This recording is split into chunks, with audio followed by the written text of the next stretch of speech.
à parler de musique en nous rendant dans un studio d'enregistrement mythique, c'est le Château d'Hérouville. S'y sont retrouvés les plus grands musiciens dans les années 70. Il va rouvrir en 2018, dans quelques temps. Nous avons pu y aller avec Benoît Puichot. On dit qu'il a abrité les amours secrètes entre Frédéric Chopin et Georges Sand. À 50 km de Paris, le château d'Hérouville est aussi un lieu légendaire de l'histoire du rock.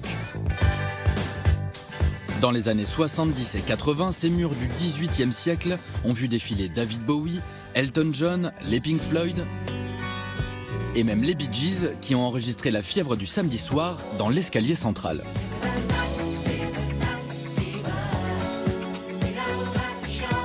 Après 30 ans d'inactivité, ce studio d'enregistrement de luxe reprend du service. Mathieu Chédid est venu le visiter en avant-première. Heureusement qu'il y a des lieux comme ça qui nous rappellent tous ces grands artistes comme les Pink Floyd qui faisaient des disques très expérimentaux. Le seul but était d'innover. Et le jeune prodige de la guitare classique Thibaut Covin y enregistre son prochain album Cities en pension complète. J'ai la chance de pouvoir passer la semaine au château en immersion totale dans ces murs étonnants. Et donc je dors là, en effet.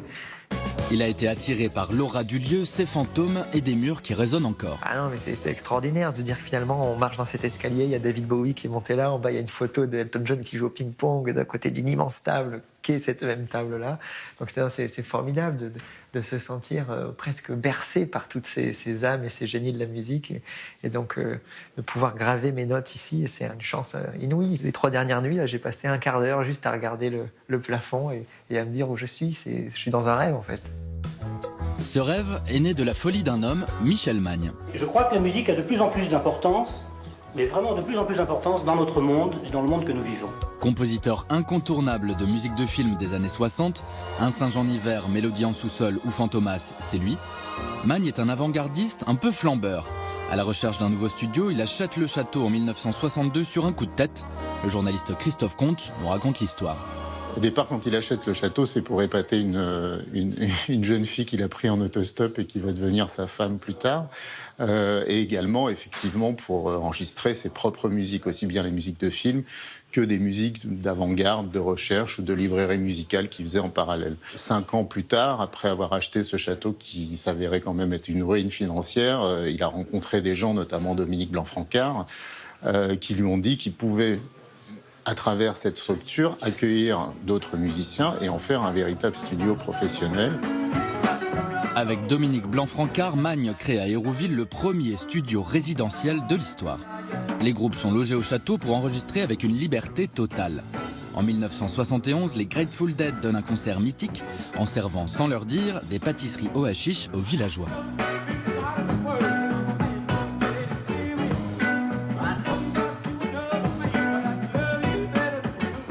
En 1972, les Pink Floyd vont passer plusieurs semaines à expérimenter des sons et des psychotropes pour la bande originale de La Vallée de Barbet Schroeder.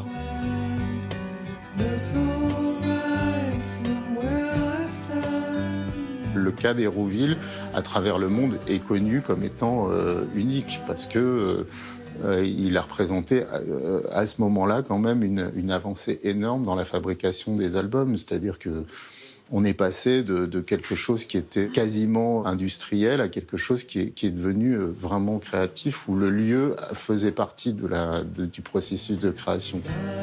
Avant sa réouverture officielle en 2018, le studio Georges Sand du premier étage fait toujours son petit effet sur ceux qui ont la chance d'y pénétrer.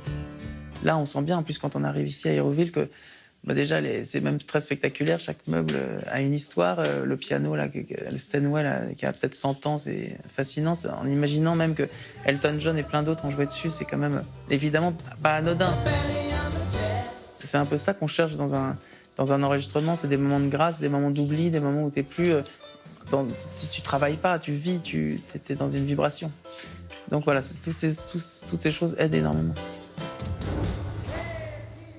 Alors, vous y êtes allé au château d'Hérouville, Laurent Douzier? J'y suis beaucoup allé. J'y suis beaucoup allé parce que je travaillais avec une jeune femme à l'époque qui s'appelait Michel Marie, qui m'avait proposé de faire les musiques pour une méthode d'anglais qui circule encore dans certaines écoles, qui s'appelle Pop English. Moi, j'ai fait une 15aine de musiques. Pendant que j'y étais, il y avait David Bowie qui enregistrait.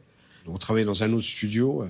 J'ai vu d'autres groupes arriver se baignait avec du champagne dans la piscine et tout. Enfin voilà, j'ai vécu des trucs assez marrants là-bas.